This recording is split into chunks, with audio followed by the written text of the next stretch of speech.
what argument? It's on remand report. The argument is on remand report, not on bail. Allu Arjun తరఫున ఏం arguments ఇచ్చారు? అదే షారూక్ ఖాన్ గారి గత కేసులు ఉన్నాయి, దాంట్లో కూడా చనిపోయిన దాఖలాలు ఉన్నాయి. సో అందులో కూడా సుప్రీంకోర్టు జడ్జిమెంట్స్ ఉన్నాయి. సో ఆ సుప్రీంకోర్టు జడ్జిమెంట్ ప్రకారం అక్కడ ఎలాంటిది కూడా యాక్షన్ తీసుకోలే అని చెప్పారు. సో దాని బేస్ ఇవ్వండి అన్నారు, బట్ అది బెయిలబుల్ కి వర్తిస్తుంది అని చెప్పారు పీపీ గారు. సో ఇక్కడ రిమాండ్ చేయొద్దు అనే కారణాలు లేవని చెప్పారు. సో ఇక్కడే ఒక సెలబ్రిటీ అయి అతను నాలెడ్జ్ ఉన్నది, అక్కడికి వెళ్తే సో సెలబ్రిటీ నాలెడ్జ్ ఉండి అక్కడ పోయినందుకు కారణమైందని చెప్పడం జరిగింది. దాని ద్వారా దాన్ని చెప్పడం జరిగింది. ఏం మాట్లాడలేదు, సైలెంట్ గా ఉన్నారు.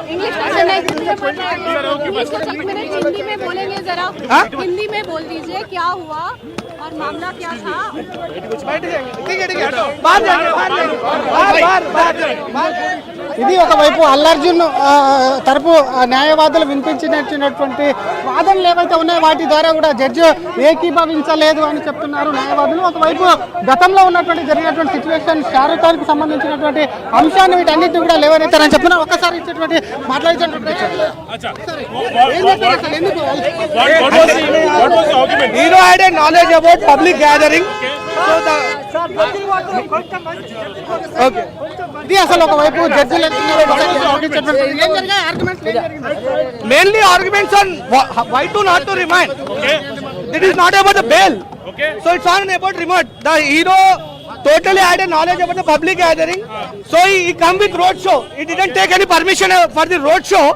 So that's why the PP had argumented to the judge that he didn't take any permission for the road show. That's why this incident happened. He had a civil right, constitutional right that he can watch a movie as a citizen, but he can't come as a road show. The PP clearly stated that he didn't take permission for the road show. Then what did the judge say? Yeah, he had obeyed with that the PP argument. That's why he had remanded now. Put in the judicial custody. Yes. Bail కోసం ఎటువంటి జరగదు ఈ కోర్టులో. Bail కాదు, ఇది only remand. ఎందుకు చేయొద్దు అని కల్పబుల్ హోమిసైడ్ 118/1 అలాగే 105 ప్రకారం ఏదైతే ఉన్నదో దాంట్లో కల్పబుల్ హోమిసైడ్ 118/1 చెప్పారు కదా, దాంట్లో కంపల్సరీ నాన్ బెయిలబుల్ ఉన్నది. సో ఒక ప్రాణాన్ని దృష్టిలో పెట్టుకొని పీపీ గారు కూడా గట్టి ఆర్గ్యుమెంట్ చేశారు. సో హీరో గారికి నాలెడ్జ్ ఉందని కూడా మెన్షన్ చేయడం జరిగింది. ఎందుకంటే గతంలో ఒక 5 సిటీలో వీరు ప్రమోషన్స్ చేస్తున్నారు కాబట్టి వీళ్ళకి నాలెడ్జ్ ఉంది. సో బౌన్సర్స్ కూడా ఉద్దేశపూర్వకంగా నెట్టారు. సో ఇప్పుడే కోర్టులో చూస్తున్నాం మీరు వచ్చిన వాతావరణం ఎట్లున్నదో అని చెప్పేసి చెప్పడం జరిగింది. తద్వారా జడ్జి గారు కూడా వాదనలు విని రిమాండ్ పంపడం జరిగింది. అల్లు అర్జున్ ఒక్కనే పంపించారా, ఇంకా వాళ్ళ సెక్యూరిటీ సిబ్బంది? ఈ ప్రస్తుతానికి అయితే మేము అల్లు అర్జున్ దగ్గర ఉన్నాం, అల్లు అర్జున్ గారిని పంపించారు. ఇది అసలు అల్లు అర్జున్ కు సంబంధించి మాత్రం అల్లు అర్జున్ శ్రీధర్ మీకు కొద్దిసేపు అందుబాటులోనే ఉన్నాడు. హైకోర్టులో చాలా ఇంట్రెస్టింగ్ వాదనలు చోటు చేసుకుంటున్నాయి. బెంచ్ కూడా పీపీని తిరిగి అడిగారు, మేము దీన్ని క్వాష్ చేయమంటారు అంటూ కూడా అడిగారు. దానికి ఉదయకాంత్ గారు మీకు కూడా నేను చదివి వినిపిస్తున్నాను. పీపీ చెప్తున్నారు, at this juncture accused cannot file interim application, he needs to move before appropriate forum. అంటే లోయర్ కోర్టులో మాత్రమే ఆయన బెయిల్ మూవ్ చేసుకోవాలని చెప్తున్నారు.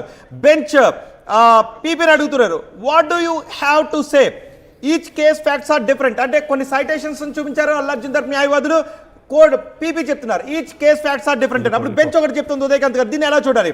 సో బెంచ్ అంటుంది, can I release the petitioner now in a quash petition? First you answer. Court, but they have placed the judgments, FIR is before me and they are arrested, remand report is also not required and bench antundi. ఏంటి ఇక్కడ ఏం జరిగిందంటే ఈ రోజు వీళ్ళు ఏదైతే bail squash move చేసినారో before 12:30 move చేయడం జరిగింది. ఇప్పుడు నేను కూడా లైవ్ వింటాను, మీతో మాట్లాడుతుంటూ టీవీలో డిబేట్ అటెండ్ అవుతున్నా కూడా నేను వింటా ఉన్నాను.